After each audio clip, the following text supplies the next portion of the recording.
10 ஆண்டுகளுக்கு முன் மாயமான மலேசிய விமானத்தை தேடும் புதிய முயற்சிக்கு அந்நாட்டு அரசு ஒப்புதல் அளித்துள்ளது. மலேசிய ஏர்லைன்ஸுக்கு சொந்தமான MH370 என்ற விமானம் கடந்த 2014ஆம் ஆண்டு மார்ச் மாதம் 239 பயணிகளுடன் தலைநகர் கோலாலம்பூரிலிருந்து சீனாவின் பெய்ஜிங்கை நோக்கி செல்லும்போது நடுவானில் மாயமானது. இறுதியில் விமானம் கடலில் விழுந்துவிட்டதாக அதிகாரப்பூர்வமாக அறிவிக்கப்பட்டாலும் உடைந்த விமானத்தின் பாகங்கள் எதுவும் கிடைக்கவில்லை.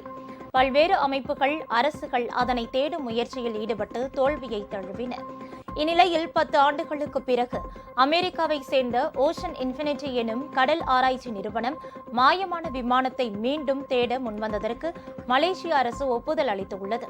இதுகுறித்து மலேசிய போக்குவரத்து துறை அமைச்சர் ஆண்டனி லூக் செய்தியாளர்களிடம் பேசும்போது, மாயமான விமானத்தை தேட அந்நிறுவனத்துடன் $70 மில்லியன் மதிப்பீட்டில் ஒப்பந்தம் செய்யப்பட்டிருப்பதாகவும், மறைந்த விமானத்தின் பாகங்கள் ஏதேனும் கண்டுபிடித்தால் மட்டுமே பணம் கொடுக்கப்படும் என்றும் அவர் தெரிவித்தார்.